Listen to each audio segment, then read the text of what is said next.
women scientists. This day, we can acknowledge the contributions of women like Kalpana Chawla, Sunitha Williams, and many more, who have left an indelible impact on the global aerospace field. They not only pursued their dreams, but also showed the world that even the sky is not the limit. It's high time for the rest of the world to recognize them. We, the physics department of Marivanius College, can take pride in organizing this event, a talk on women in space, challenges and opportunities, by the Honorable Chief Guest, Dr. Valsa, who herself is one among them. We'll begin the day with the blessings of Almighty. Let's raise up for the prayer.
Today, human race have reached a position up to which we could solve many mysteries of the space, mesmerizing space. But still, we are left out with a lot of doubts and curiosity. To ignite this curiosity, UN have declared Space Week celebration to make us know more about the universe we live in. In connection with the World Space Week celebration, today we, the Physics Department of Marivanius College, is conducting an invited talk on the topic Women in Space, Challenges and Opportunities, which I consider a very relevant topic. On this fine day, my duty is to welcome you all to this event. First of all, here we have our beloved principal sir here, Dr. Digimon K. Thomas. He is the face of our college. He has always been a supporting hand for all our initiatives and works hard for the good going of our college. With all respect, I would like to welcome you, sir. Hello. To cross gender inequality was really hard for women of early days, but now women even reached and marked their position even in space. Today, we have got such an eminent and strong woman to have a speech with us. Today we have Dr. Valsa B, former Deputy Director of System Reliability Entity of Vikram Sarabhai Space Center, here with us. Ma'am, it's our privilege to have you here today and we are eagerly waiting for your talk.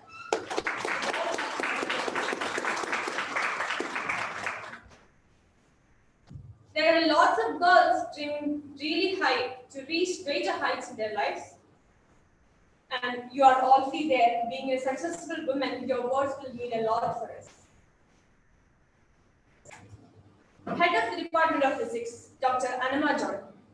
Ma'am, you are a mentor, always guiding us to the right path. From the day we became the part of the department, you have been a role model for many of us with your inspiring charisma. Welcome you, ma'am.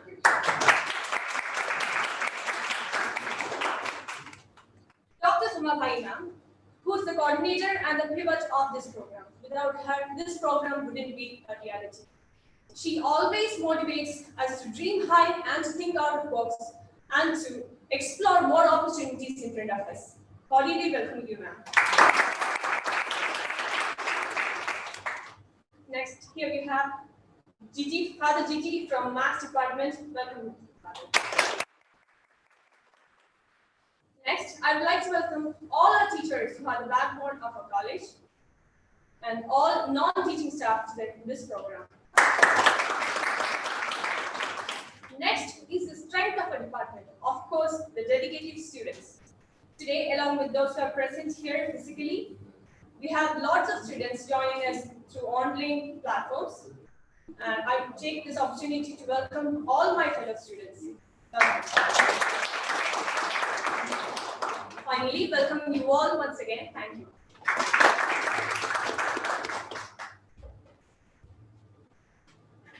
We feel honored to have Dr. Jijimam K. Thomas here with us, a respected principal and the former head of the Department of Physics. Sir, you hardly need any introduction since you are the capstone of this college. I humbly invite Jijimam sir to deliver the presidential address.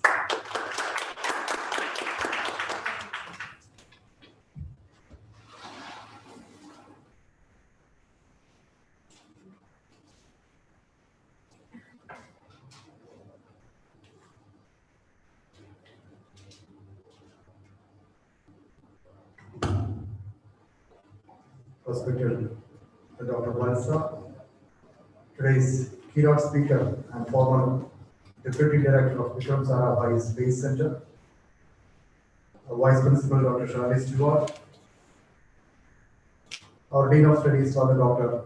Gigi Thomas, Head of the Department of Physics Dr.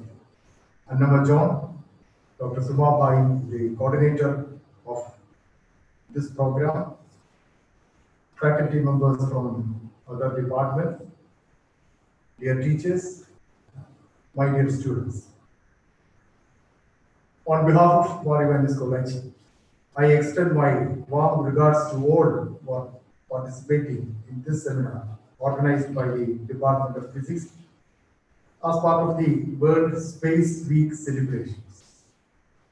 We are privileged to have with us the scholarly presence of Dr. Valsa today. As we all know, Dr. Valsa, a space scientist, and more than that, she is an expert quality and reliability assessor for various launch vehicles, and which is considered as one of the most important stages of launching of a vehicle. She will speak on the topic Women in Space, the Challenges and Opportunities, and which is one of the most significant topics of the present day.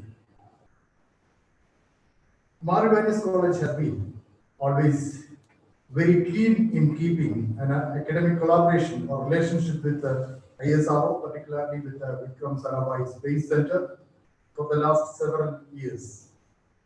The close association of the college with the ISRO and carrying out collaborative research projects motivates the scientific research temper of our faculty members as well as the research scholars, and also the educational quest of our students. I remember that 3 response projects have been completed successfully, and all these 3 projects were done by the faculty members in the department, which are in collaboration with the Indian Space Research Organization. I also did one major project of ISRO response project, where we could establish a high quality material based on zirconia, which is having appropriate dielectric properties, and which were tried to use in space vehicles, satellites as patch antenna material. So successfully we could complete three major response projects, and that is a collaboration with the ISR. Many other academic sessions, seminars, workshops were organized, again in collaboration with the ISRO or VSSC. We remember with gratitude the technical and financial support by the ISRO when we conducted the uh, fourth and fifth International Conference on Vibrational Spectroscopy in 2008 and 2014 respectively. I also remember another instance that the very next day after the successful launch of Chandrayaan-1 mission in October 2008, the Marivanis College, in the presence of His Beatitude, Basilius Cardinal Clemis, the patron and manager, honored the 30-member team, the successful team behind that mission in our college, in our library. Uh, Dr. G. Madhavan Nair was also present. Later, he became the chairman of the ISR. Of course, that event was an inspiration to our students, resulting in a large number of students opting space science for their higher studies. Another instance with our collaboration with the ISRO is that with IAST, that was in 2007, when ISRO decided to start a space institute in Trivandrum. It was Mar Ivanus College which extended its laboratory facilities to IAST.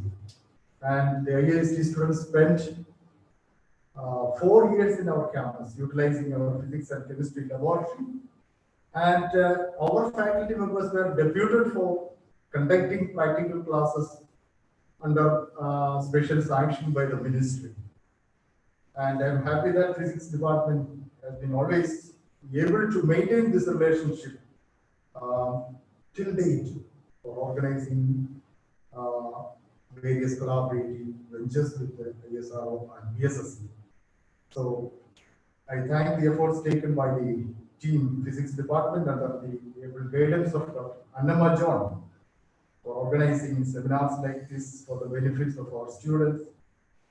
And I'm sure that this seminars like this will pursue our students for higher education in space science. I especially thank Dr. Sumabai for the consistent academic spirit she showers on our students as part of the Astro Club. This is a part of Astro Club program, and I'm sure that the talk led by Dr. Valsa will surely inspire our students. So with these words, let me conclude my presidential address.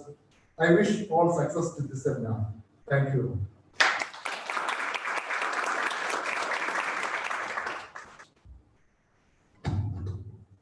Thank you so much, sir. Today, it's indeed a pleasure to have the presence of Dr. Annama John, the head of the physics department. She's the person who constantly ignites our minds and leads us to the right path. A passionate professor and a beloved class teacher.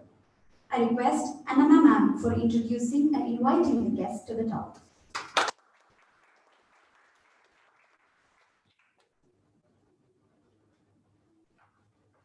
Good morning, everybody. Respected Principal of the College, Professor G. Thomas, respected Chief Guest, Dr. Valsa, former Deputy Director, System Reliability Entity with Samsara Vice Space Center, Dr. Shirley Stewart, Vice Principal, Reverend Dr. G. Thomas, the Dean of Studies, the Organizing Secretary, Dr. Sumavai Casey, my dear colleagues, and my dear students. I hope that you are comfortable with my mask.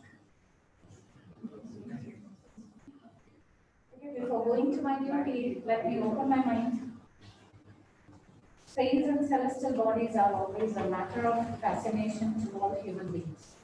Almost 90% of the students joining the physics department claim that they choose physics due to their passion for astronomy and astrophysics. In fact, I too am fascinated by these topics.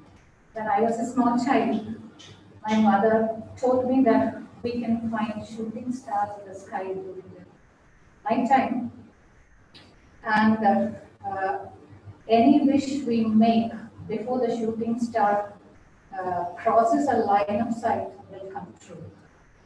And even at this age, I watch the night sky to find shooting stars and to make some of the wishes which I hold dear to my heart. And about VSSC, it's actually VSSC is a place of admiration for me. Actually, I came to Trivandrum hoping to get into VSSC. But when I did my degree course, my teachers used to say that the first three rank from Karyavattam are booked in VSSC. It's a sure job opportunity. And hoping that I can get into VSSC, I came to Trivandrum. But once I reached Karyavattam, I realized that that's not that.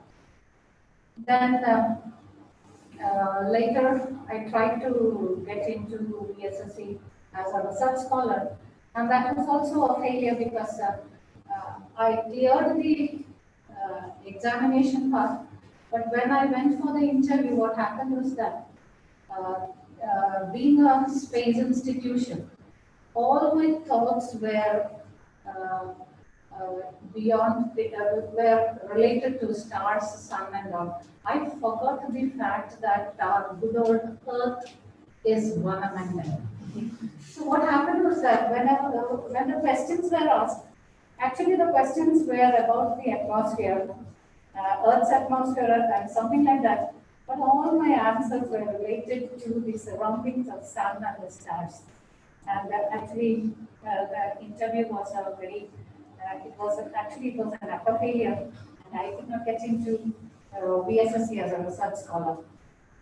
Then then my association with VSSC is my library visits. When I was doing PhD, we go for reference work to the VSSC library, or we take line bus uh, to Tumba, we get down at Paundugaram or at the Valley Gate. Then we walk up all the, we are climbing up the hill because VSSC is, its main gate is at the top of a hill. So we climb all the hill and reach the security gate, and there we had to wait for a long time to get the pass issued because they are allowing us temporary pass. And by the time when we were waiting at the security gate, we admired the VSSC staffs. They are boldly and elegantly walking in and out of the VSSC gate, and we used to stand there and admire them. And I think all these are stories about 30 years before. And I think even when I was arguing with the North Indian security staff at the main gate, this Vasana would have also been passing through the gate, and I would have admired her there. But actually, I don't know. Okay, let me come to the point. Here we have an eminent personality who has risen to the level of First Lady staff of VSSC in many criteria.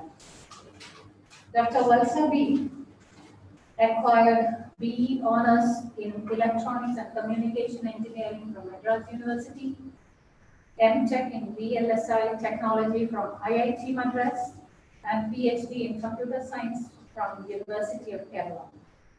She started her career in VSSC in 1985 and raised to the level of outstanding scientist and the deputy director of the systems reliability entity.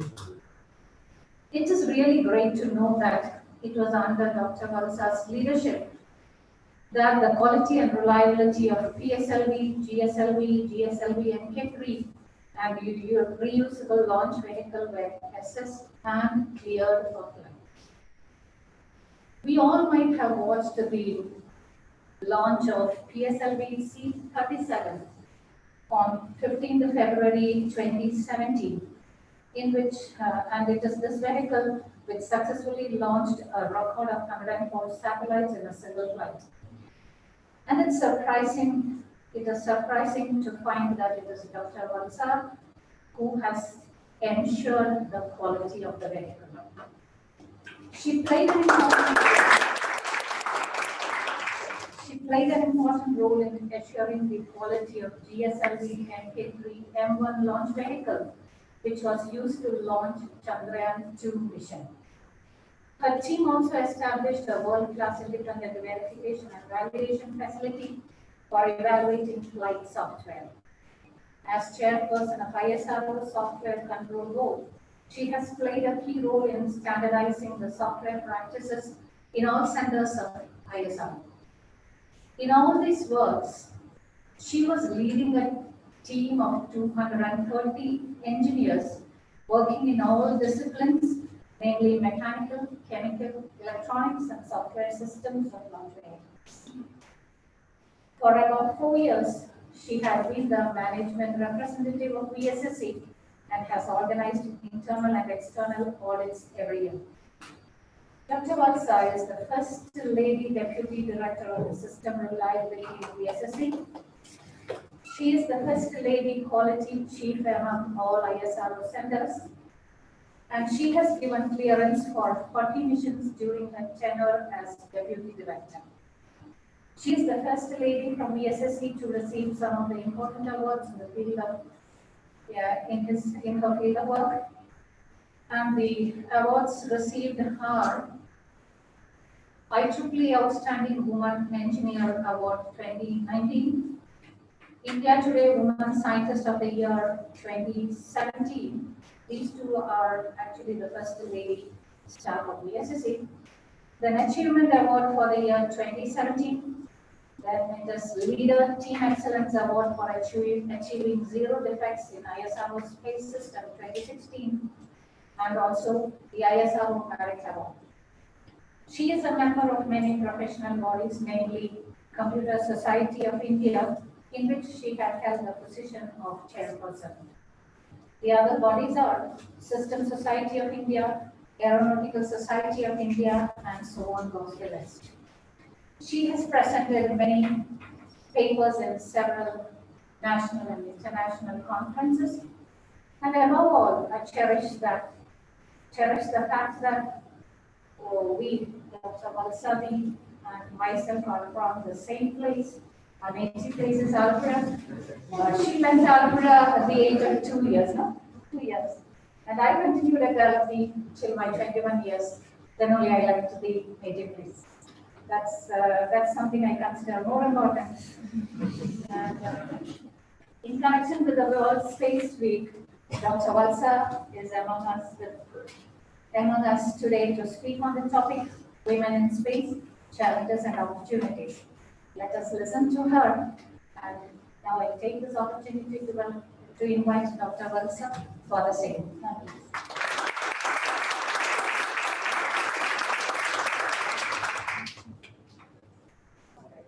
you.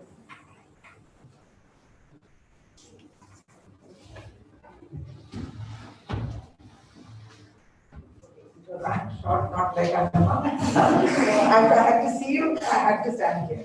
Okay, first of all, let me thank all the organizers, especially Suma, Dr. Suma and Dr. Annamaja for inviting me to share my experience as a woman in the scientific world with you all on this Space Week day.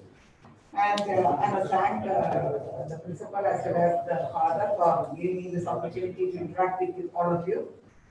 And let me tell you, this is very nice to see, because I was just remarking to your principal that because where in the science world or the ISRO world, if you see, we are only something like 90% women. He means women, and the men are 80%. And now I see from the audience, it is more of ladies than men or boys, girls than boys. So it's a really heartening feature that more and more girls are coming into the scientific field.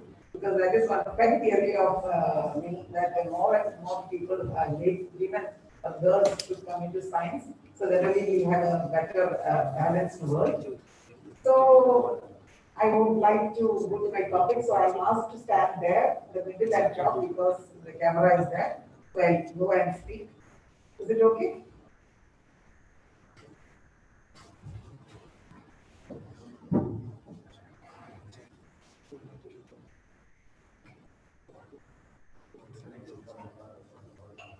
Actually, with my mask, if I speak, is it okay? You are able to clearly understand, isn't it? I don't have to remove the mask now.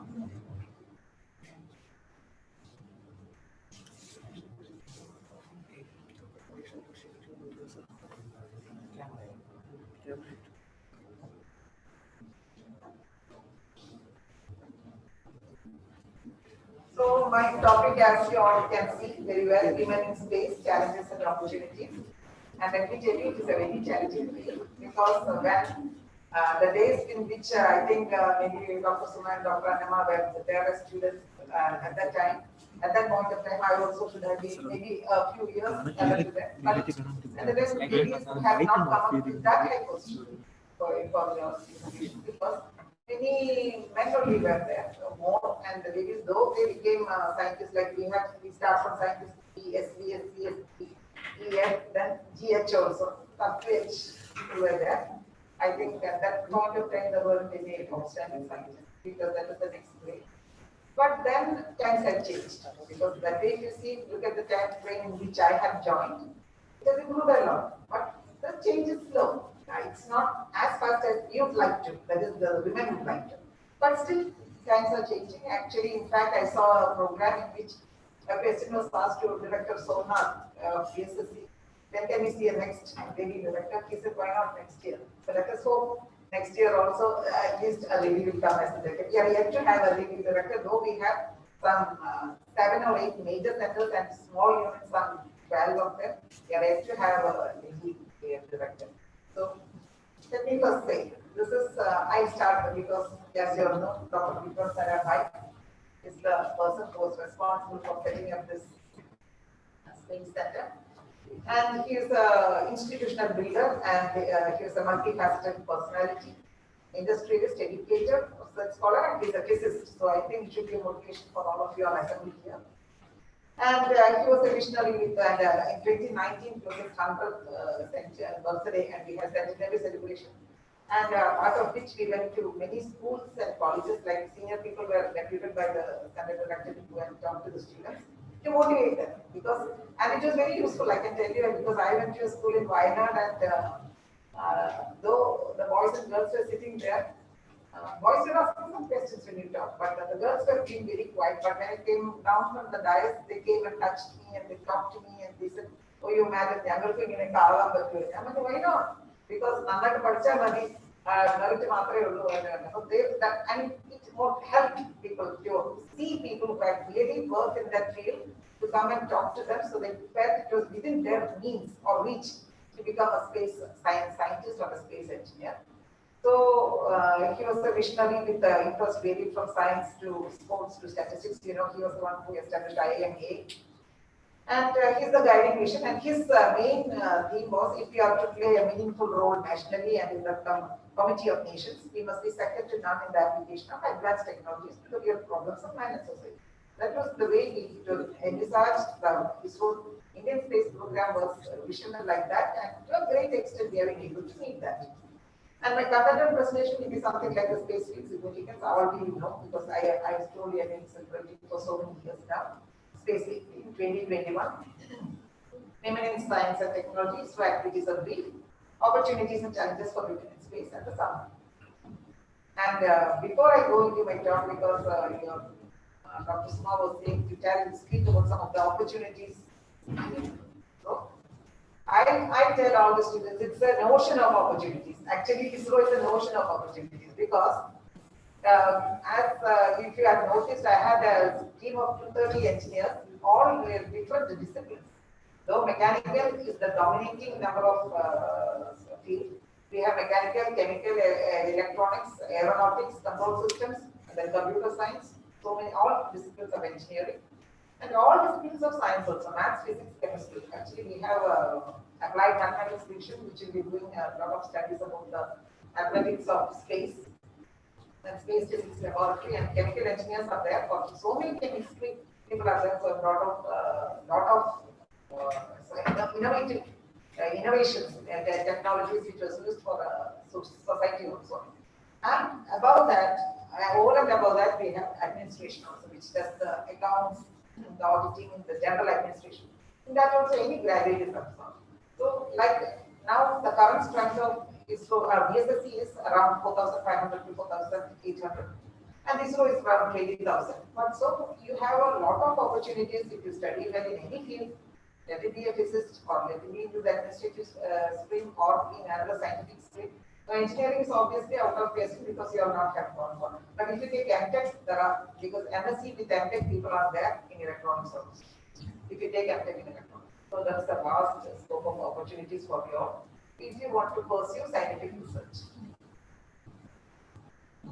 Now, Space Week celebration, as I told, dedicated to the celebration of scientific and technological advancement, which improved our daily lives, and we have declared the Space Week October 4th, 10th, since 1999. Few events you know that 1957 was the first Sputnik launch, and 1967 when the UN signed a treaty stating that space exploration is to be used for peace. This is a very important treaty because otherwise, you know, there was a space war between the US and USSR, the erstwhile USSR, and they were that is a highly competitive space. But then it is not for any other purpose; it is only to be used for peaceful purposes. That is very good. And the Indian theme for this year Space Week is Women in Space, celebrating accomplishments and contribution of women to space sector and space science. Now, coming to women in science and engineering, I think it's a well-known fact that in world population, the ratio of male to female is roughly 50:50. But the women working in army in India is only 14%, while the global figure is 30%. And when it comes to engineering admissions in India, only 30% of the students who apply are girls.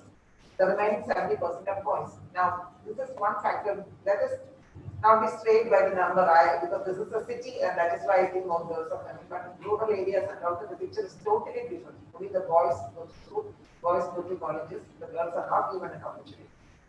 So that is a very sad state. So when you say STEM, that is science, technology, engineering, and mathematics, is still a male-dominated field.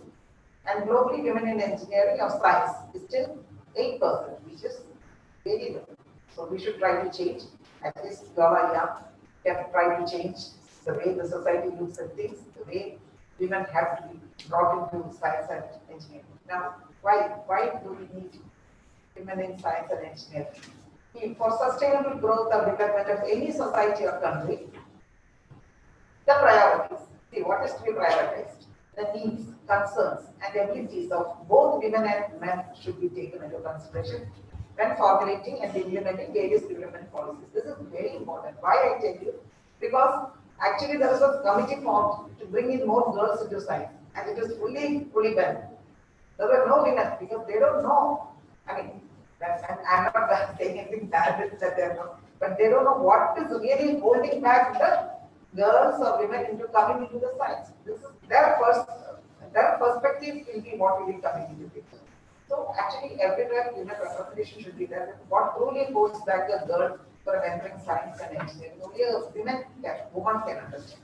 So when anything is taken into formulated or any policy is being made, only the male perspective will be reflected, which will be an unbalanced view. So gender perspective needs to be applied by making these policies. You get a representation of what women think only. This is a requirement. Because the men are all ambitious by they are formulating the policies, but they truly don't know what is really holding back girls from coming into science and engineering.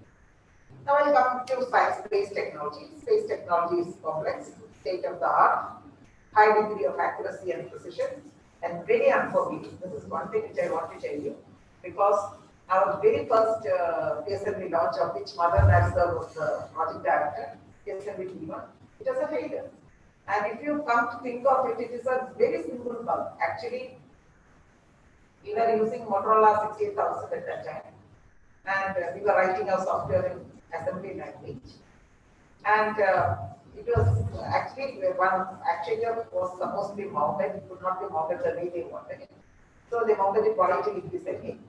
So they said, okay, it's simple, you correct in the software, you get a negate. So if plus 5 is asked, you negate it, minus 5. So the angle will be, the correction will be in the correct way. And the negate was just added as this last minute software line. So what happened was when you use complement, when you negate, suppose you are writing, you are using fixed point arithmetic, I don't know whether you are aware of that notation.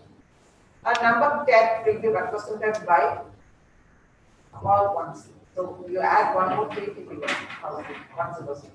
So what happened was, instead of checking for the overflow bit, that was not done. If it was there, we should have clamped it to the positive plus 10 volt. When plus 10 volt is asked, actually we were having it minus 10 volt. But instead of directing the error, it was directing into the direction of the vehicle, and the vehicle broke up and it collapsed. So I want to tell you, it was a single bug which resulted in that. And if you have to have some idea about the number of electronic parts in a PSLV, it is around 75,000. Electronic devices are there, and miles of like 65 kilometers of wires interconnecting, and thousands and lakhs of solder joints. Each electronic device is soldered and lakhs of nuts and bolts.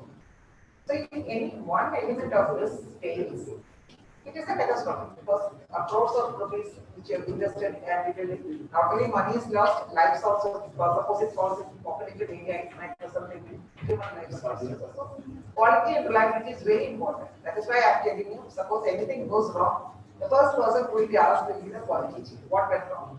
So quality is a very important role. But quality is not our job alone. It's the responsibility of the designers also. They have to see that everything they do is a quality job and there are no errors. And finally, if we have to go through all the records, audit and do the testing and confirm that it's fine, that is where our team comes. So one thing I want to tell you is, so this is very important. In fact, I don't know whether you all follow Elon Musk SpaceX. Actually, he bought us $1 mold, and one of his missions was a failure because you try to cut costs in one thing, and the whole millions of dollars which you have invested will go wrong. So like that, anything small deviation or a bug or a defect can result in failure. Now these are the picture of the ISRO centers. As you can see, I don't know whether it is very visible. Actually, they just there all over India. The main centers are, of course, Vikram Sarabhai Space Center in Bangalore. Then URSC, Rao Space Satellite Center in Bangalore. Then Sriharikota Satish Dhawan Space Center. Then Ahmedabad, where the payloads are there. Then we have NRSC, where a lot of scientists are put to use because you get pictures from the satellites from that image analyzed. Actually, they analyzed for many other things. Like even the number of rhinos that is available in the Assam forest can be found out from that. And the flash floods, if it is floods coming out, forest fires, or where we can get water, so many details can be. For all that, scientists are required. So please don't think that just with physics alone we will be restricting. You can have scope in many other areas. So now, this is where I don't know how many of you have visited the space museum? Any of you visited? Nobody. Yeah. Okay. Actually, this church. This church is where it all started. Actually, the vision there was very, I can say, scientific progress really, man, because it was in the early 60s. When Vikram Sarabhai wanted to set up a research center, he went and asked the bishop.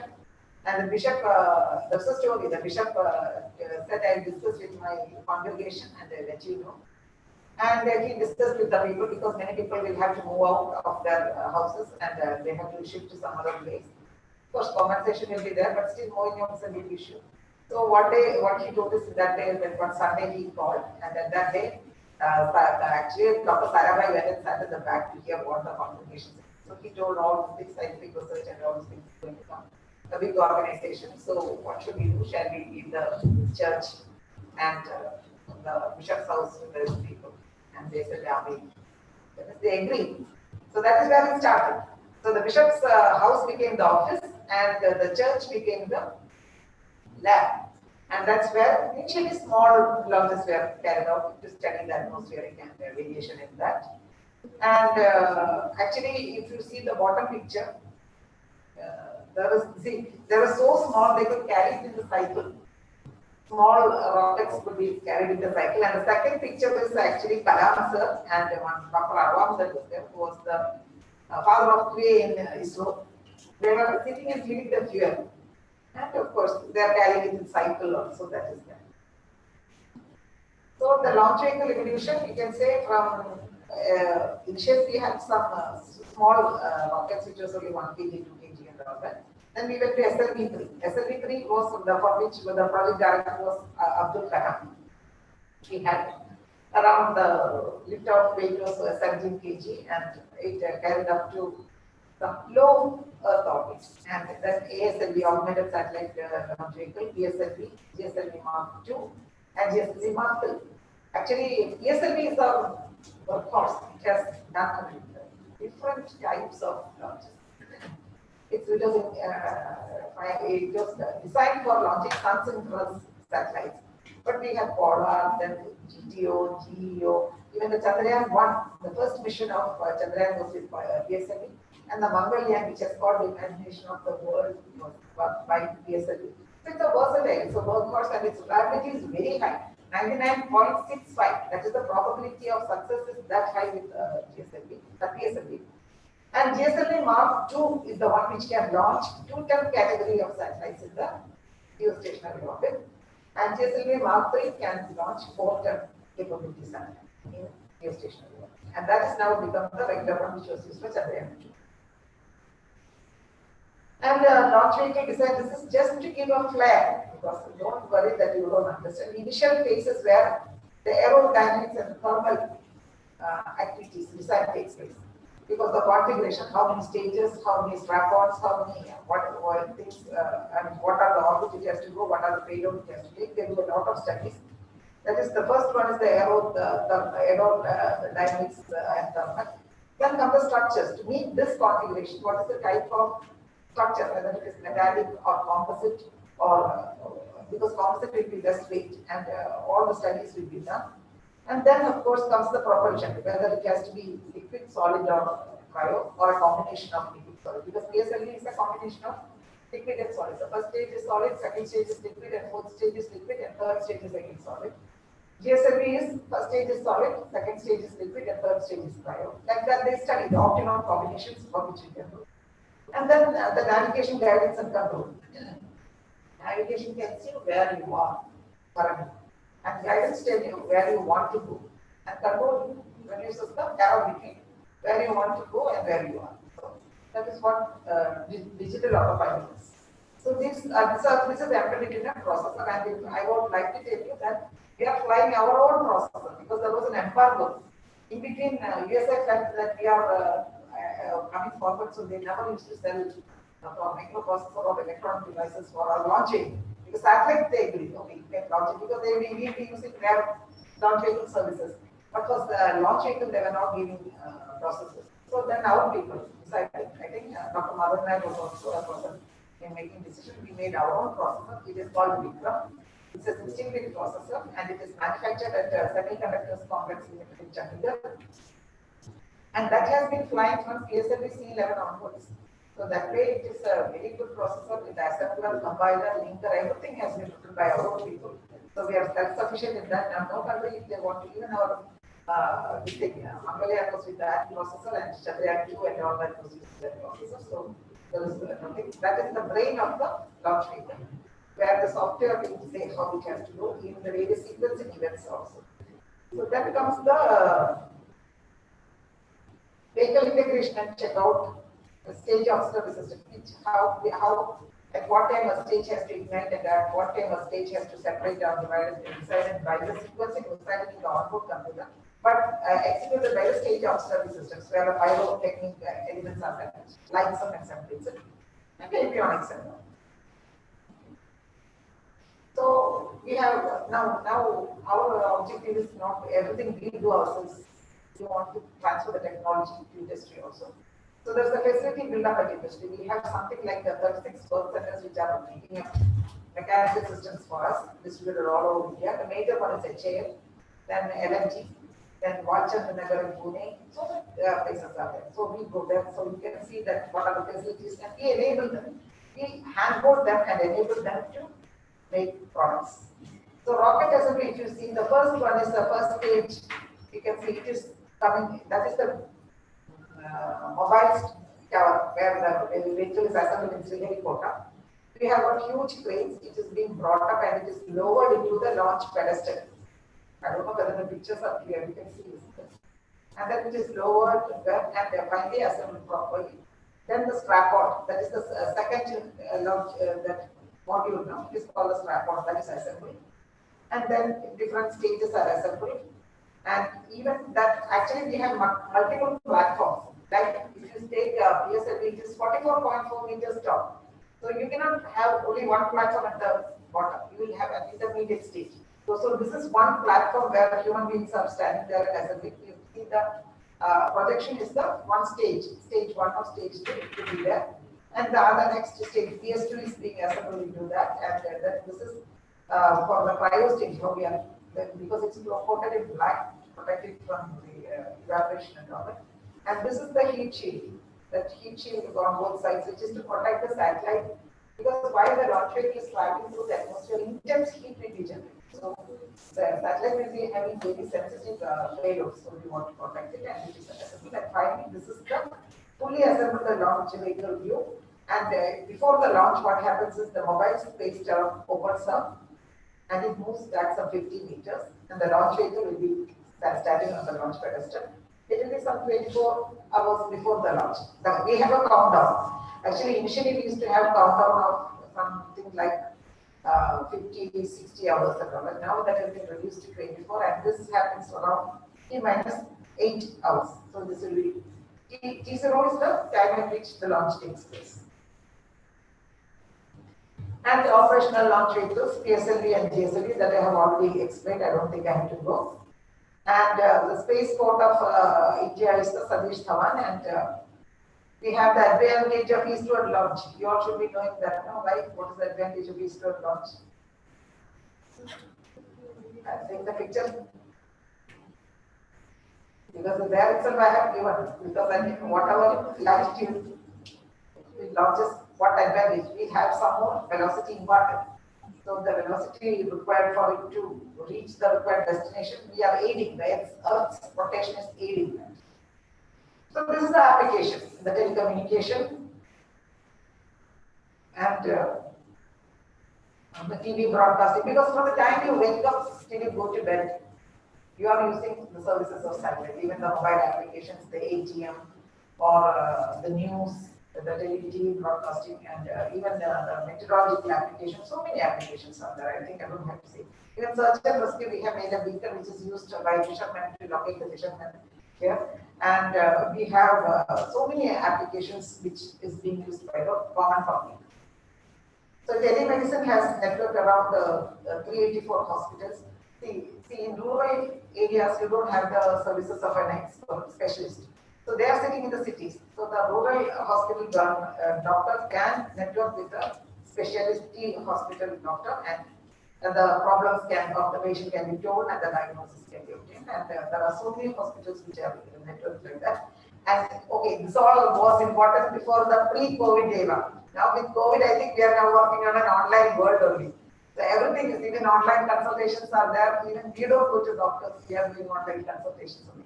But this was very significant at that point of time before the COVID. Yeah. Then EduSat was a new concept for education. Then virtual classroom, at that time we had actually that Ahmedabad college was linked with IIT Bombay, so that the professor from IIT Bombay can take classes for them. So you like that, so many classes. Like I think around 56,000 classrooms were networked using our satellite system. You just have to give the requirement to the headquarters, and they will link you to whichever colleges you wanted. And that way, so many virtual classrooms were there. And meteorological applications, like earlier days when cyclone used to happen, thousands of people used to die because we could not predict accurately. But now, within an accuracy of 1 hour, within that we can predict when it will hit the land, and we can so because before some 48 hours itself we can predict, because the pictures. We can get accurate pictures, and that can be fed into good mathematical models. And with that, we can predict, and that is how the life loss is reduced to 1 or 2. That is because the people are stubborn and they don't move out. Otherwise, we can save so many human lives. This is the satellite navigation system, that IRNSS, like it is what you use when you go somewhere. You all use your GPS, isn't it? So like that, we wanted to use our Navic. The Navic satellites are in place, but the chip required to use that Navic is being manufactured by Semiconductors Complex Limited. Once that is there, you can have dual SIM for that, so that you can use that also. It gives a very good coverage of India. Then Bhuvan, this is something which I think you should see, that I have given the link also, http://bhuvan.nrc.gov.in. You can see so many details about India. It is something equivalent to the Google Earth. You can see what all is available, and so much data is being downloaded and given to people for analysis and making use of it. In fact, actually, sometime in September 2017, our PM had called all of us, all the senior scientists from ISRO had gone, as well as all the secretaries of all departments. And he said the space between space and man should reduce. So he wanted each secretary to come and say how space can be used for their application. So Department of Post, Department of Road, so many, all the secretaries, IAS officers were coming and presenting in what all way they can use our space satellites services for that. In fact, one thing was that unmanned railway tracks. So that where how we can protect them. So by the aerial map, the automatically you can set it so that in the train, just 500 meters before it reaches that unmanned thing, the train will the hooter will start sounding. So it need not require the intervention of the driver. Automatically, because through the map it can find out it is going to reach an unmanned. So it will put very loudly, so anybody who is unknowingly standing there can move away. So that way some applications were there. So I'll come to major ISRO missions. Okay, I can tell you that PSLV 52 missions, 4 various multiple orbits, and lunar and planetary, so many things it has done. And already I think PSLV C-37, 104 satellites Dr. Anama had referred to, and C-35 was the multiple satellite in a single mission, which we first tried. And this is the space capsule recovery experiment in 2008, which we did. This is mainly, if somebody has visited the space station, you can see that Butterworth space capsule is still there in the space station. So I think it will be a fascinating thing. That is something which has gone into the outer space and come back successfully. This was the first step in which we wanted to go for the Gaganyaan, that is sending a human to flight. So we wanted to make the module and test its integrity. So it had gone into outer space and it had come back and splashed into the sea, and we have recovered it and used that. So we have the confidence that we can make a space capsule which can be sent into outer space and recover it. And Chandrayaan 1 was sent using PSLV, and these are some of the payloads. Mainly scientific payloads. So mainly I think our physics people have given those payloads. And we wanted to know, what we wanted to know was whether the mineralogy of the moon is yet to be understood in much finer details, whether many unanswered questions were there, and many secrets the moon is yet to reveal. So making moon exploration really important, and we found water on moon. This is the orbit. Like we initially have a first initial orbit, which is around that is 257 by 22,000 kilometers. Then we burn, that is fire the next, that is small rockets which will be firing it, so that we go to Indian 1, 2, 3 like that until we reach an orbit which is nearer to the moon, and from there we how to reduce it to the circular moon and all that. I think that is space orbital mechanics you must be studying, you will be learning about that more. And these are the water presence which you have seen. This is the actual pictures which we have got from the Chandrayaan 1. And Mars orbiter mission on Mangalyaan was the one which has, I think, captured the imagination of all. In fact, at that point of time, whenever we used to travel, so many people used to come and ask us, boys and girls, young people, how can we get into ISRO? Whether I can go to moon or Mars and all that, we can see like that. Yeah, it's good. They're fascinated. That's all. They're not thinking whether it is humanly possible to go or not. But it gave us a lot of input, and it is still working. We expected it only to work for 6 months. 7 years after its launch, it's still working, and we're still getting data from that. And these are some of the pictures which we have got from the mock. That is one original dust storm, and this is one first close-up taken from a height of 7,300 kilometers. Some of the pictures which are coming. Then Mark 3, which I told you will be used for launching our 4-ton class of launch vehicles. Now, that 4-ton class of launch satellites we were launching from ESA, only European Space Agency or Russia. But now we have the facility, we need not go outside. And this is the air breathing propulsion system where, see, the inner rocket, the soil, oxidizer, and fuel. So the fuel is there. If you can reduce the weight, the useful part of the launch vehicle will increase. So we are trying an experiment in which the oxidizer part that can be taken from the air, that is the air breathing propulsion, and successfully we demonstrated. For 6 seconds it burned by taking the oxygen. Of course, it can be done only within the atmosphere, not for higher orbit. Then reusable launch vehicle so that we can go and come back and it can be reused.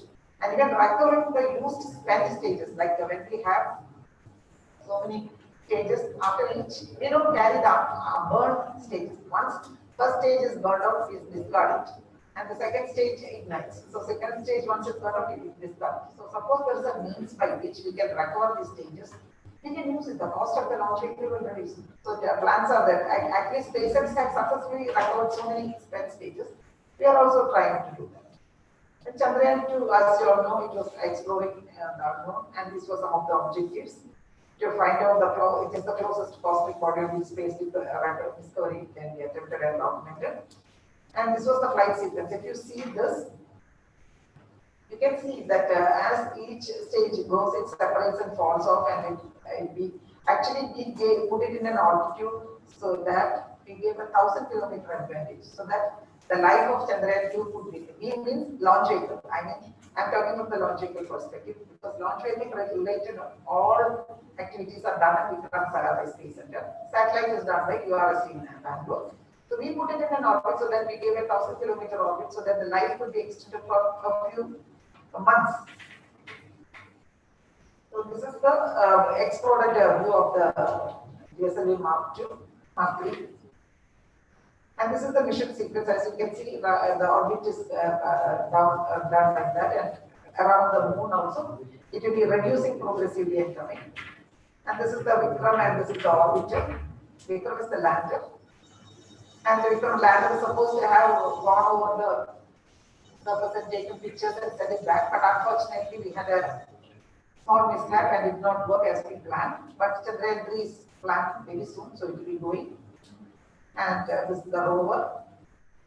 And spin-offs, like we have around more than 300 technologies developed by ISRO, which has been transferred to Indian industries. And a few of them are distress alert transmitter, the artificial polyurethane food, fire extinguishing powders, so many things. This is very lightweight. You can see those things if you come to Space Museum. If you touch it, it is very lightweight. So many, we have a technology transfer unit, which will transfer all the technologies to the whoever wants it to be given to them. So now I come to the women employees in VSSC. Statistics is what I had it in 2019. The total number of employees is 4,193. Out of that, the women employees are 884. So you can see the male to female ratio 79% to 21%. But if we take the vacancy for women, about 47% are the administration, doing the clerical work, not the scientific research. Scientific and engineering part are only 53%. And then we have that hierarchy. Actually, you become an engineer, you work for some time. Then after some 3 grades, you become section head, then division head, then group head, group director, then deputy director, then director. So that is the way. So you can see at the deputy director or project director level, and at the time I was there was only 1 person. But now there are 2 ladies, so it has become 10%. And the GD, GH, LPD and all that, it was 11%. And division head at DCD level, which is the first level of, we can say, senior management. There are only 14% women, the rest are all men. Please understand that. So, but like suppose you take an objective look at the women in space in taking ISRO, no gender discrimination at recruitment. Well, it is the only criteria, because I know many organizations when they are recruiting women, They don't, recruiting people, they don't want women because they think, see, this requires a lot of travel, they cannot travel, they don't want women, it will be a burden. But at least in ISRO it is now out there. There is no, or it is the only criteria. Then career for women is challenging and opportunities in new development and innovations are there. Earlier days it was used to be not like that. They used to assume, oh, she has a family, she has a young kid, she won't travel, so we give this to a boy, but didn't take up the responsibility. So now that is not there. Usually it is there, but there it is not. It is not knowingly biasing against you. They think they are helping you, but I tell them this kind of help you don't require. We want to be given challenging opportunities. Let us go. And one thing I found out, the girls are also a bit hesitant. You are in the but more. That feeling is there. But don't do that. You may not succeed always, but unless you take it up, how will you know whether you succeed or not? So don't pass up any opportunities. So the women in space, the work demands precision, excellence, and hence, because as I told you, space is unforgiving. You cannot afford to make any errors. So you do first time right and every time right. That is the mantra of space. That is, you're doing first time right, every time right. So excellence and having there are work pressures to meet, schedules, and overall objectives. So distribution of women across the center, I have different entities I have here. Actually, we have 11 entities. So SPL also I have included them in 12. So you can see there 34% is women. Men are 66. Like that, if you see, that is where that's a predominantly software work, CGS, MSA Management and System Administration, 32%. PCM, where there are a lot of chemistry people, it is 26. Avionics, electronics people are at 26. SPL, where chemical physics people are at 25. And SR high entity, because we have all branches, we have electronics also, so that was 25. But if you take aero structures and projects and mechanical integration, where the logical integration, so it's less than 10%. Because it is physically hard work and dominantly mechanical engineers are required, and many people don't go for mechanical engineering because they don't take something comfortable. And mechanical fabrication is 4. I don't know how in the field, and the composite also 1. That is only one administrative staff, I think. It is not any technical staff. But then you look at the clerical part of it, you see 55% are women and 45% are men. Women are dominating there.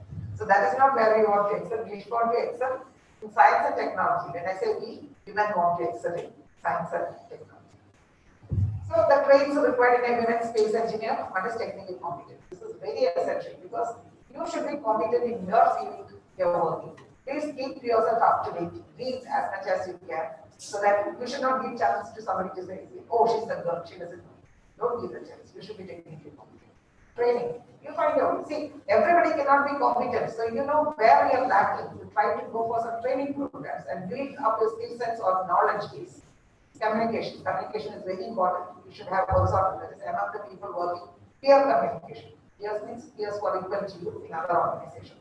And vertical also. With your seniors also you should have communication. So that suppose your boss is unhappy with you, you should know. Or happy with you also you should know. Or scope for improvement you should know. So you should have a channel with him also. Then professional society, decision making. Decision making is very important. You cannot believe it. You cannot see. You have to do something. When the launch is just about to take place within 48 hours, some problem comes up. You have to take the decision whether you can go ahead with this or not. You have to decide. So that decision making you should be cultivating when you are young itself. Sometimes it might be wrong, but sometimes, but you can tell. You should have a logical. And when I say decision making, you don't have to do on your own. You can take the opinion of everyone and arrive at a consensus so that you hear others' opinion and you can know whether it is a good or bad thing to do, go ahead or not. So decision making, you should be able to take that capability for that. Then professional societies. I don't know whether in science there must be professional bodies. Please become members so that you come across other people in other organizations and you will get to know them. And managing multiple roles. That is something only women can do because only a woman can help a child with doing his homework and do the cooking and at the same time talk to somebody, your junior who is calling you to say there's a problem, I don't know what to do, how do I solve it. So that is, we are blessed with that, please make use of that. Now how I entered the space arena, I never imagined that I will be joining space. because I also wanted to do literature. Because I used to read a lot of books because that at that time when I was small, there was the British Council Library and Public Library, and there were a lot of good books, and I used to be a member of that. And I led a sheltered life. I was, why I'm telling you this is because a person like me can come up like this, you all can also do it. That is why I'm telling you. And I studied in a convent and very protected, you know how sisters are, the nuns are, and it was a very protected life. Then I went into engineering. But when I was small itself, that because I used to hear my parents discuss because at that time I was only 4 or 5 that one some space center was going to come up in Trivandrum. So I used to take part of quizzes. So why this is coming, there's that magnetic equator and all that I studied at that time. So then we used to see these buses, grey buses used to be there, and all these men. I've seen only men. I've not seen any women in there. Men carrying briefcase and they wearing shoes and pants. At that time, I think it was not very common to see men wearing shoes and tucked in and all that. So we used to watch, fascinated. Oh, these are all great scientists were doing. But every Wednesday there used to be a launch that is for to study the atmosphere. And at 5 o'clock we knew. So at the terrace I used to rush to see that to watch. 2-stage it used to be. Here in the first stage, sounding some people rush up, you can see the second stage igniting in the light. So that used to hold a great fascination for me. But I thought it was beyond. So then I went in for engineering, but even then I never thought space science. But during my internship, my third year, you can have a summer vacation break. So I went to BSS and I saw the organization, how they were working as a team. And because as part of it, you had to visit all the labs, and it was really fascinating. Then it became a wish that I wanted to join. But then when the first call for this thing, I couldn't apply. I joined Caltron. Caltron was the only organization because though I studied in PhD college Coimbatore because my father was working there at that time. And I was placed in 2 places, like HCL Computers Limited and Mahindra as part of campus space. But my father, because I was an only child, he said, no, you don't go far away, you stay with us in Trivandrum, if you get a job. So you can imagine my disappointment. But we were all obedient daughters, I think nowadays you cannot tell your children like that, they will not agree to it. So I didn't know what to do. I was so unhappy because I got placement and not able to go because placements were rare at that time. Nowadays only campus placements is very huge. Then I joined Caltron invited application. I joined Caltron, and after while I was working there, ISRO invited applications. I applied and I got it. And it was highly challenging and rewarding, and here I am. But that doesn't mean, it was always rosy. I have had my shares of setbacks also, and I have had my shares of discrimination also. But don't let it push you down, because you can always bounce back. So this is some areas where women have contributed. I think I'm exceeding my time, isn't it? How many minutes can I take? In aeronautics and structures also women are there. A little bit. They are doing what type of design and analysis of every structures. The avionics is predominantly women because electronics, many electronics people are there. And control and guidance also many women are there. And vehicle integration, as I told you earlier, very few. But what are the kind of work they do? Then polymers is where the lithium-ion technology, the supercapacitors, and so many things are being carried out. Systems library, my entity, where all the testing and the software part is where electronics testing, package testing, and software testing is where my team was comprising of ladies, techno manager, and some of the facilities for women is we have a crush for babies and children. And there's a bigger employees benevolent forum where you can have interact with all ladies because normally what happens, suppose a woman is working in avionics and she doesn't interact with anybody else. So this forum enables us to interact with women in other activities also. And we have a picnic and we have a cultural program, so we meet and have interactions and all that. Then as in any organization, I think the internal complaints committee is there. If you have any complaint against sexual harassment, you can go to this committee to get it clean. Then, as I told, is the picture all rosy? It is not. It's never rosy. Though anybody will come and say it is rosy, it's never rosy. Everywhere there will be hiccups. So these are some points which some young women have come and told me. Gender should not be used as a discriminating factor for assigning challenging assignments and activities. Though we say it is not there, it's in some places it's still there. So wherever I have been in a position to make a decision, I have tried to enable. This is what I want to tell you. See, when you are young, you might not be, you might suffer something, but when you come to a position of authority, please see that your juniors don't suffer. Help your younger ladies with you. And people, when they avail maternity leave and childcare leave, now childcare leave you can take for 2 years, and maternity leave 6 months, and once they come back, they feel bad because they're not given promotion. But at least maternity leave we try to. Whenever I have been in the promotion office, I have stood. This is a necessity. You should not discriminate. But childcare leave is up to them. That is their taking. But sometimes that might be they might be delayed by 6 months the promotion and all that. So they felt they're forced to express their grievance, if any, without fear. But that is an idealistic one, we may not have it. The periodic awareness programs are topics related to women issues in which men also should participate. This is something the girls have told me. Because their bosses should know what are the issues and how other people are facing when you have external job. The men also should attend. So these are some guidelines which I want to tell to youngsters who are sitting here. As you grow up in your career, there will be subtle discrimination. Now it is not so blatant, but subtle will be there. Don't let it discourage you. Be open and willing to accept challenges and explore new avenues. And this is why I'm telling you, suppose when I have been in a position to give some challenging job to a girl, the girl will probably take it up. She will say, I am madam in the chair, but you're not in there. See, this you should never do it. See, you should take it up because sometimes it might be tough, but you have to put in extra work and still you have to do it. So otherwise you'll be sidelined. Let me tell you, once you get sidelined, you'll be ruthlessly sidelined. So then coming to your job, be aware of your rights and don't let anyone crush you. Always network with women working in similar area in different companies and be aware of what is happening elsewhere. You should never let your fears prevent you from doing what is right and encourage your convictions. Because if you are in a position of authority or if you feel some discrimination is there, please speak out. I'm not saying you have to be aggressive, you have to be feminist and all that, but whatever is due for you, please express it so that you can make your point clear. And once you have told and if you see there is no response, don't push it any further because there is no use. And one thing I can tell you, true empowerment means it comes from within us. We have to believe we are empowered and we have to believe we are no way inferior to these. Then the first step towards empowerment is achieved. An empowered woman will be able to have a better work-life balance and also act for empowering other people.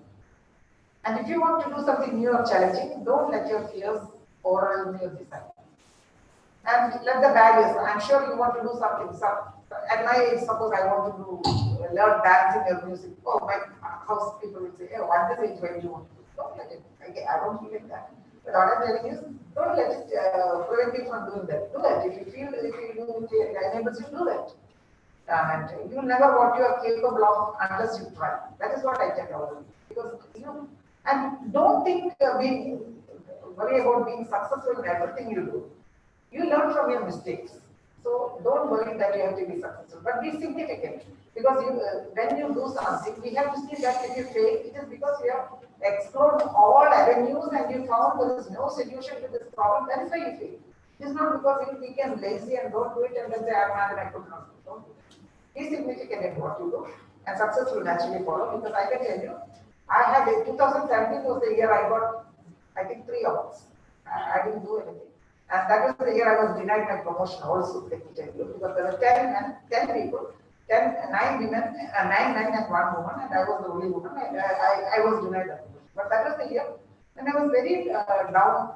Actually, NDTV chose, India Today chose me for the India Today Women Scientist of the Year award. And then the National Dairy Commission chose me to give an award because they have seen me sitting in their Mission Control Center and they have acquired an issue and found out the extent of my contribution and they have enrolled the award. It is not something which we applied and we got. They chose it. And then Asianet also chose me for the Sri Shakti Award. So like that, what I'm telling you is if you become significant, rewards will come. If you are good in your work, even in some places we find somewhere you are down in some way. Some other place, some other doors will open. That I firmly believe because from my experience I have seen that. So in summary, what I can say is like any field in science and technology, still male dominated. At top levels, less than 10% of the scientists and engineers are women. But I can say this is summarizing, that is space women use the following to succeed. Competence. You build up your competence, excel in whatever you do. Where women are blessed with multitasking capabilities, use them to the fullest. Because I have my husband and son, and I have seen how they manage and how we can manage. So I think we can do multitasking capabilities very efficiently. And then do not be discouraged by any discrimination, subtle or blatant. Keep doing your job and ultimately you will be recognized and appreciated. Be open and willing to embrace challenges and explore fresh avenues. Cultivate and stay in touch with friends. This is very important. See, you should have some outlet. See, because any job, whether it is teaching or whether it is space scientist or whether it's a doctor, will have high pressure, high stress. So you should have an outlet. You should have a hobby. You should have a friend circle or somewhere where you can let out. You can be relaxed. So you should have something or do yoga or go for a walk. Something, some outlet should be there. Then be proud to be a woman and a woman scientist or engineer. Embrace your vulnerabilities just as much as your strength. Because we are vulnerable, let me tell you, we cannot say that we are not vulnerable. But that is also part of being a woman. And instead of sky, space is the limit. That's what I want to tell you. There is no limit to your capabilities. I have a small video, let me see whether it works.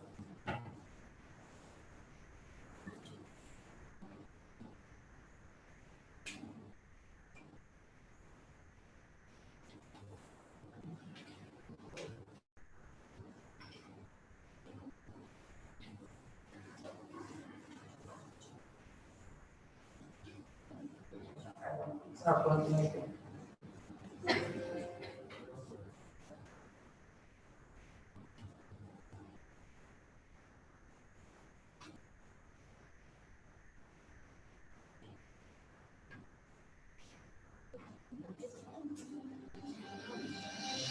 This is just to give a feel how it is vertically raised up. This is the mobile service tower. It's being brought up and the heat shield is closed. It's the vehicle in there.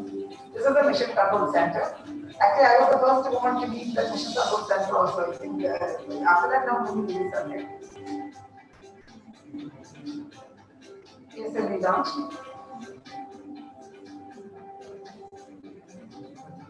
These are the 104 satellites from the onboard camera. You can see the pictures of each satellite getting separated.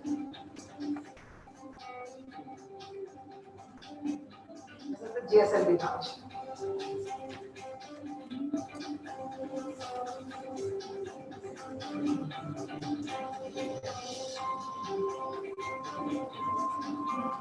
Mark 3.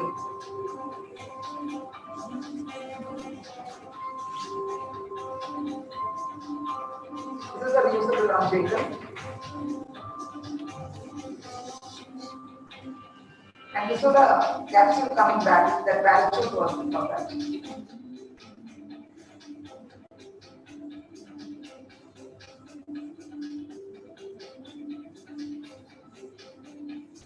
So the satellite circulating the Earth. I think with that and our future missions are Aditya, which is to study about the sun. Then we are planning a mission to Venus and Chandrayaan 3 is also going to come up. So these are some of them. Gaganyaan, when we want to send a human into space, that is a lot of work is going on. So with that, I think you can get a feel of what we have been doing. So now if you have any questions, I can answer them.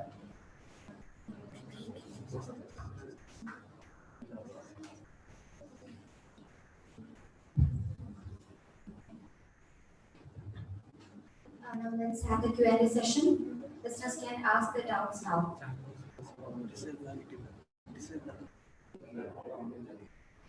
You can come forward and ask your doubts. Online audience can drop their doubts in the comment box.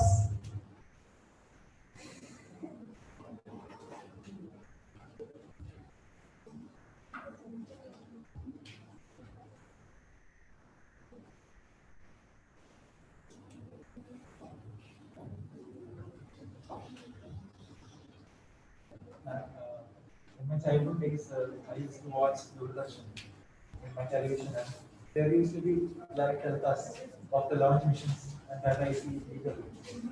And I have always wondered who's behind these missions, taking their quality and reliability of base because it's such a huge responsibility for one person to do. And it's a good great honor to meet you in person. Okay. I don't do it alone. That's why I told you I need a team of 230 engineers. So whatever they do, they give me the input. And based on that, finally we have a mission readiness review. That is where the high level meetings is there. Okay. And I am the person who has to present it. Okay. I give the confidence that this is being done. We have a team. But again, it's a great honor to meet you, ma'am. Today, India is regarded as one of the major players in space. Even many other countries depend on India to launch their satellites. So, what is the secret behind such great success for India? Because many other developed nations still struggle to excel in that area. Okay, one thing I can say is two things we have. We've got something called ISRO culture. I think if you have heard of chairman or any previous chairman speak, they talk about the ISRO culture. One is we have a teamwork. It's a teamwork. It's not, there is no hero or villain. Anything fails, the chairman, though he takes the responsibility, it is the responsibility of the entire team. If it succeeds also, it's the responsibility. Teamwork and reviews. That is, everything is discussed random. Like we have an open review system. Suppose somebody makes a design, he or she comes and presents it. And even the junior most person can ask a doubt. If he feels that is not correct, he can question. So everything is discussed by everyone and the collective wisdom of everybody. So that is not so everywhere. Actually, in Russia and all that, there are compartments, strict compartments. They don't say X does not know what happens in the other area. Like I told you, there are 11 entities. The 11 entities, activities or designs are reviewed by a collective team, which are representatives from other entities. So that's the reason we are able to succeed. So does the information taken, the decision taken in the core team will be equally distributed towards the entire team? Like suppose there's a decision is taken, the decision communication will come. Okay. This is the way you have to proceed. So it is not, there's no ambiguity. Okay. It is known correctly and the minutes will be recorded faithfully. The minutes are also used and actually we have a archival system. We have a digital system where all the minutes of these meetings are available, so anybody can read anytime and see, and it's available to all. And even we have a post-flight analysis. Like once the launch goes off, the data, millions of bytes of data will come. It's analyzed and ensured the performance and even the glitches, the problems we face. So many databases are available, which is open source. So that is the reason. I think the openness and the review system and the teamwork. That is the secret of success. And I would like to ask a personal question. What is the most unforgettable moment in your life? Oh, Chandrayaan 1. Chandrayaan 1 launch. I tell you why it is so. Chandrayaan 1 was in the early morning. The night, previous night, because there was so many problems. Actually, when they loaded the fuel, they found that one valve opened up and it was draining. So when the fully loaded vehicle was there, people had to go there to correct it. Actually, that decision was also taken by Dr. Madan. So those people went and corrected it, and then when they corrected it, when they want, we load in liquid, we load more and we drain to the actual level. So they could pump, they could not drain. So some extra kgs were there. Then at that time, the current chairman, Dr. Shivan, was young at the time. So he did a simulation and found out with this much kg of extra fuel, whether anything, this will have an impact on our mission. And you know, all the whole country is waiting to see this Chandrayaan 1 launch. Everybody was under tension. And then at 5 o'clock in the morning, when the vehicle lifted off majestically, I saw it live. I didn't see it in the inside, I see it watching the TV, I saw it live. It is a very satisfying moment. The going off it with the sun rising in the background and it lifting up and it being a huge success. That is the most success.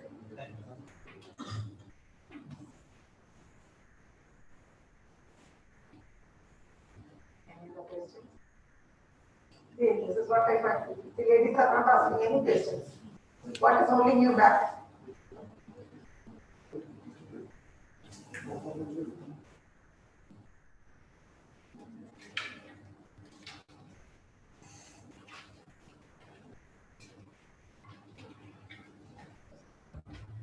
Ma'am, this is a question I would like to ask.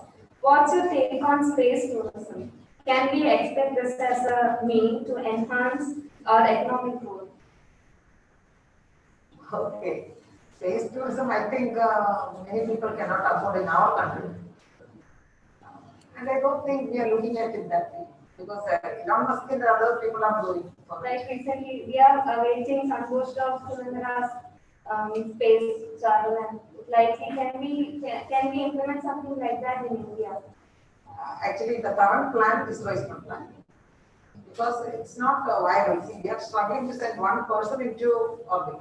See, we are having a lot of constraint because we are an economically poor country. We cannot spend money like USA or other countries. So each rupee spent is big and poor. So when we are trying to send, because our launch is the most cost effective. You see the cost wise versus the launch cost of other countries, ours is the cheapest. And when we are trying to do that, if we have to take space tourism and come back and all that, we have to invest a lot of money. And whether there will be many takers in India, I really doubt that. So this is not one thing which is being considered by ISRO now. Maybe a few years later it might be there, but currently it is.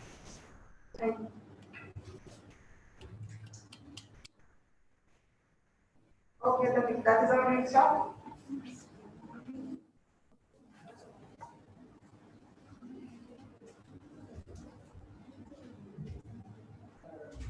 മാം നമ്മുടെ ജഗന്യൻ project വേണ്ടിയിട്ട് ആൾക്കാരെ select ചെയ്തിട്ടുണ്ടാവും അതിന് ഒരു screening ഒക്കെ ഇല്ല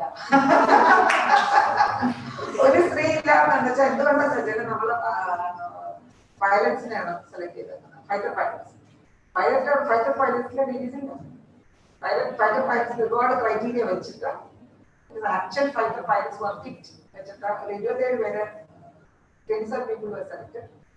അതിൽ നിന്ന് സ്ക്രീൻ ഷോർട്ട് ലിസ്റ്റ് ചെയ്ത് നമ്മൾ 7 പേരായി സ്ത്രീകളായിരുന്നു അത് ക്വാളിഫൈ ചെയ്തിട്ടുണ്ട് അവരാരും അപ്ലൈ ചെയ്തിട്ടില്ല എന്നൊക്കെ തോന്നുന്നു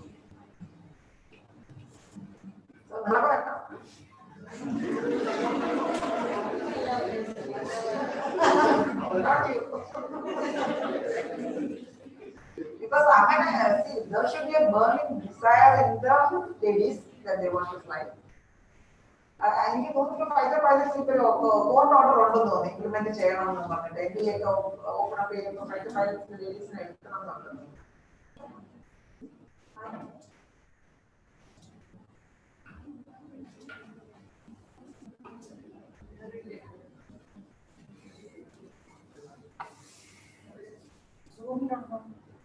എല്ലാം ചാറ്റിലൊന്നും വന്നിട്ടില്ല.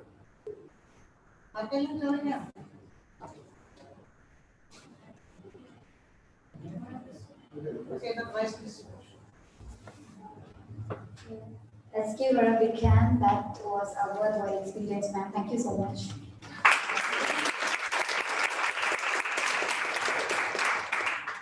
Now let's have the prize distribution. We have conducted certain competitions as part of the World Space Week, and I request Valsa ma'am to hand over prizes for the winners. Let me announce. We have conducted an essay writing competition based on the topic Women in Space. First prize, Pavitra Nair, Department of English. Is she here?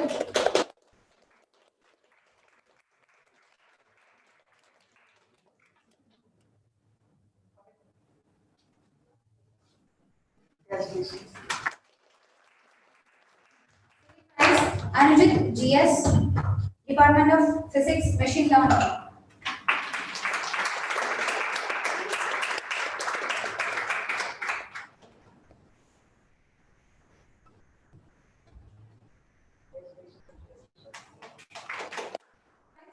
Salshan Karkar, second year PG.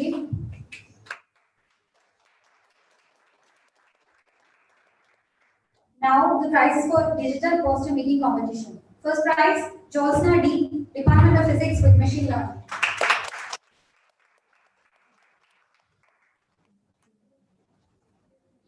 Second prize, Anujit JS, Department of Physics with Machine Learning.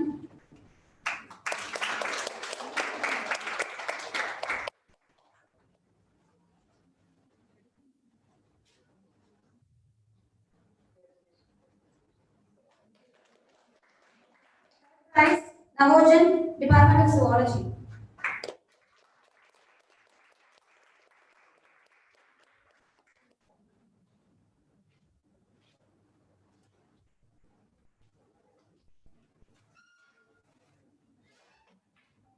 Thank you so much.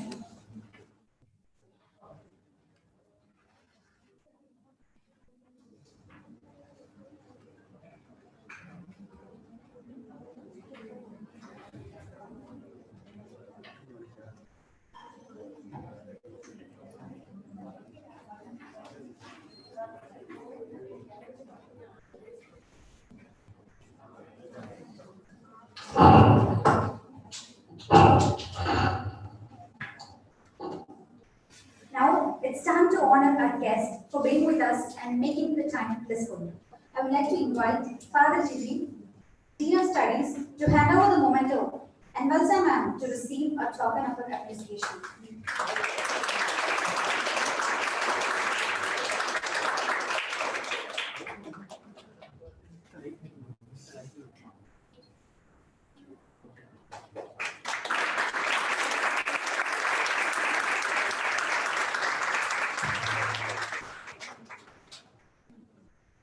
Thank you.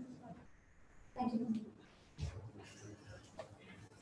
Now I invite Salchuk Karakar, student representative for word of thanks.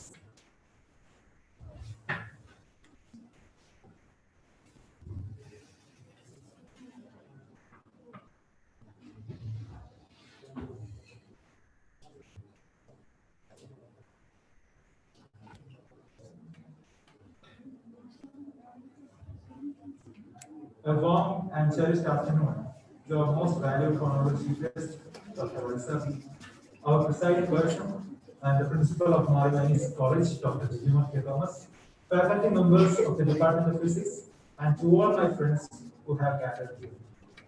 It is my privilege to propose a vote of thanks and acknowledgement and to acknowledge the contributions of those who worked hard to make this day of Space Week celebration 2021 a success. On behalf of everyone, first of all, my sincere thanks to Almighty God for making today's event a grand success. By His blessings and grace, we are able to make this event what it was. I am very grateful to our dear principal, Dr. Jijima K. Thomas, for presiding over this event and providing us with all the requirements to conduct such a program within the campus. Sir, you have always been the key element to our college success run, and you make us proud. Thank you, sir. I would like to thank Dr. Shirley, the Vice Principal of Marimanis College, for coming here and showing huge support like this. I want to give much heartfelt gratitude to our chief guest, Dr. Valsa, former Deputy Director of Systems Reliability Entity of Brigham Sarabhai Space Center, who spent her busiest time gracing the occasion.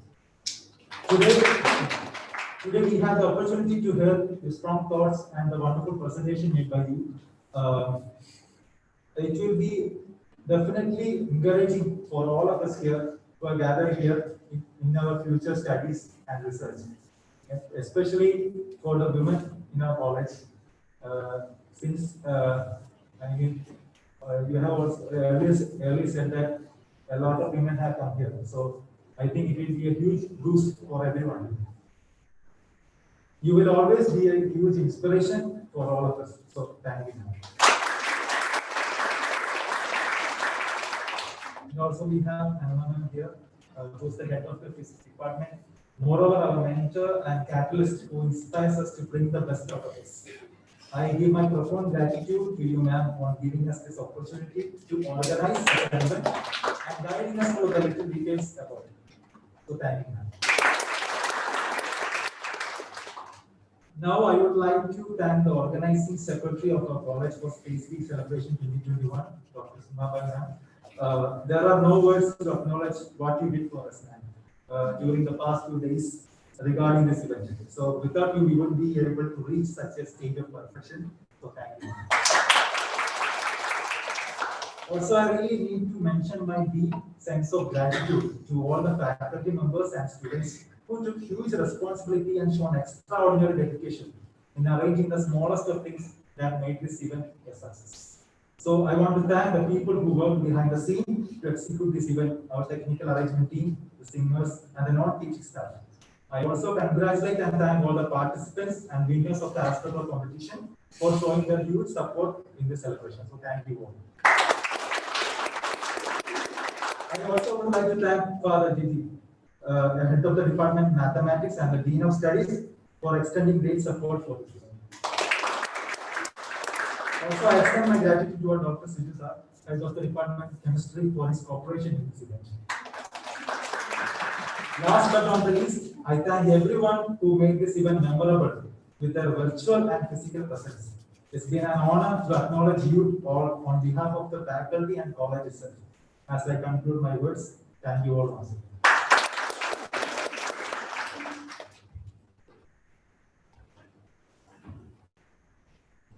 Thank you, Sarjan. Now that the programs are over, I'm sure that we all had a wonderful time. In spite of all the barriers that came our way, we made this event a grand success. Let's raise up for the national anthem.